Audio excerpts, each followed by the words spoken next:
په کابل کې اسلامي امارت یوې ښځې ته ولې مرګوني ګواښونه کړي؟ درنو لیدونکو ستړي مه شئ. د ناڅرګندو هکرانو ډلې طالب لیکس لخوا په خپرو شوو سندونو کې راغلي چې اسلامي امارت په کابل کې یوې ښځې ته مرګوني ګواښونه کړي دي. په دې سند کې لیدل کیږي چې د اسما په نوم یوه طلاقه شوې میرمن تر هغه وروسته ګواښل شوې چې د خپل مهر د غوښتنې په موخه یې کارونه د کابل د حقوقو په ریاست او په 15مه امنیتي حوزه کې تر بهیر لاندې وو. یا د میرمنې د کابل امنیه قومندانۍ ته عریضه کړې او ویلي دي چې 2 کسانو د اسلامي امارت له نوم وسلو او ګاډو څخه په ګټنې د دوی پر کور چاپه وهلې او دوی په مرګ ګواښلي دي. اسما او ورور په عریضه کې د یادو 2 کسانو په اړه ویلي.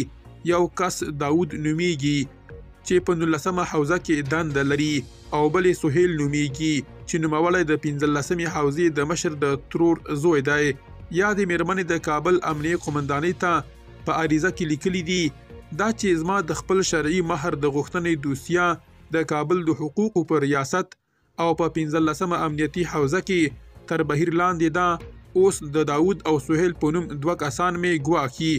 داود چې په 19مه امنیتي حوزه کې دنده لري او سهیل د 15مې حوزې د مشر د خاله زوی دی د اسلامي امارت له نوم او وسلو څخه په ګټنې سره زموږ کور چور کړ او بیا یې تر وهلو وروسته اخطارونه راکړل. له دغې عریضې څخه ښکاري چې د سهیل په نوم کس د یادې میرمنې له میړه جاوید سره د پیژنګلوي له مخې میرمن اسما او ورور یې ګواښلي دي.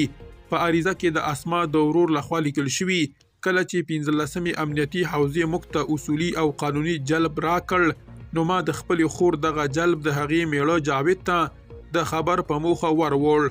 خو کله چې بیرته د 15مې امنیتي حوزې په لاره وم د جاوید او سهیل لخوا د قصبې د موټر فروشي د کوڅې پوستې سره له ګاډي څخه ښکته کړای شوم او راته ویل یې چې د ژوند څکه به ونه کړې.